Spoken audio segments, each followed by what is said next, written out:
teníem la religió verdadera, que no hi havia terratrèmols, que no hi havia volcans i que estàvem molt de sol.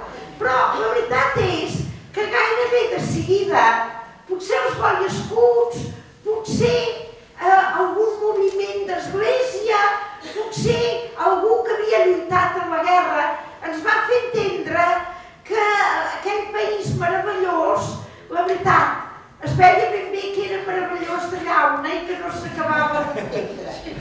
Però veus així que sí. Vam dir, doncs aquest país no ens agrada gaire, serem com d'un altre país i ens agradaran les pel·lícules nord-americanes en què sempre guanya el millor, ens agradarà l'Edith Piaf i serem ben educats com els anglesos. I teníem aquest mirall exterior perquè la veritat és que hi havia forces molt importants que ens havien amagat que teníem coses pròpies tan interessants. Ai no, què calgut!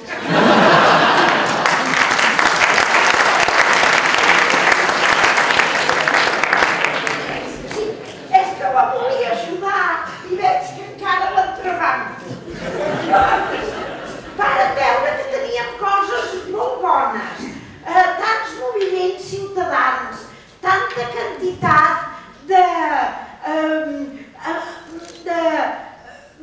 gent que cantava, de gent que feia art, artistes importantíssims que estaven per tot el món, científics, músics, esclar, escoltàvem els seus noms, però viu a l'estranger, viu a l'estranger.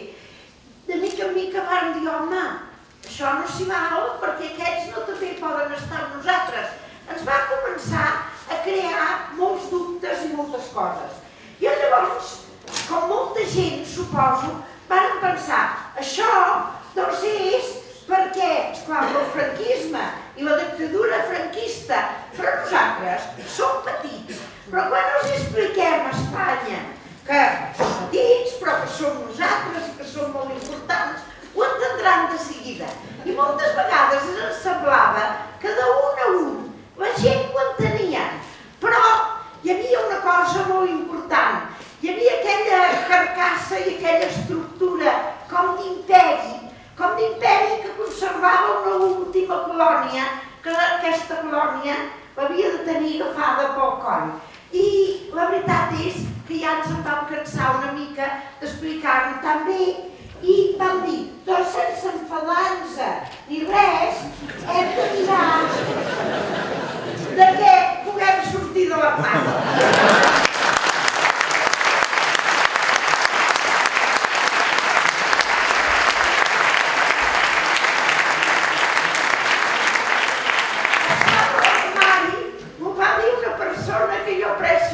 I que està aquí. Jo sempre li deia, no he sortit de l'armari.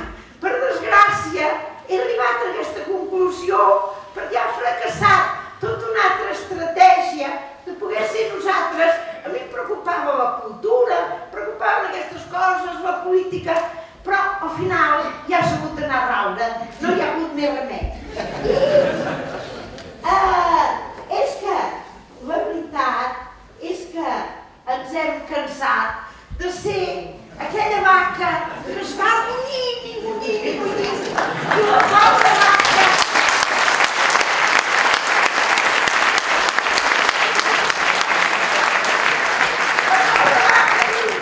Si et donéssi una mica més de menjar... No, ja que t'has cregut i tot allò... Això no va enlloc. Això no pot anar enlloc de cap manera. I estic molt contenta que no tinguem que ser els grans decebuts, sinó tanta gent jove, com veig aquí i com veia en el LICPAC,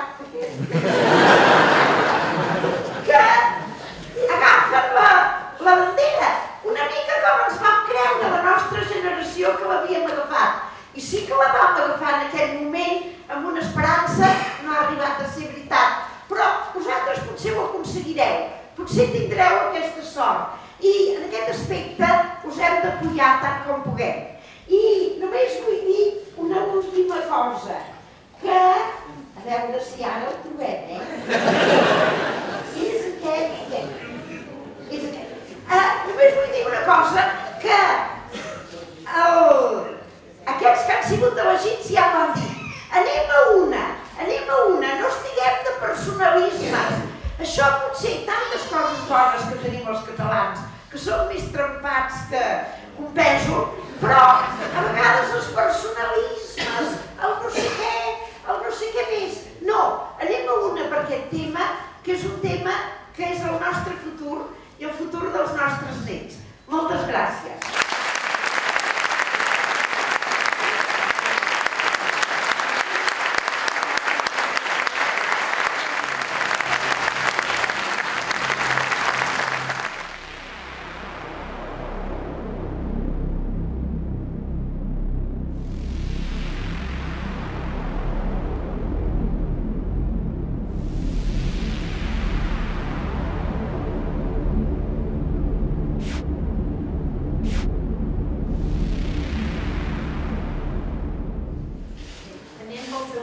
D'avui, Estoni Strubel, un català nascut a Oxford.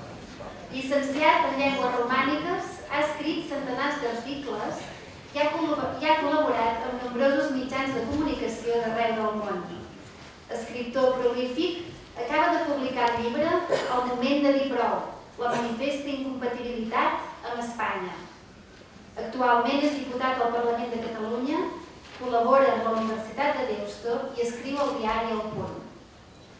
El seu perfil, doncs, és el d'un intel·lectual d'alta volada, a qui li volem demanar que ens expliqui els paral·lelismes entre la Catalunya i l'Escòcia del segle XXI.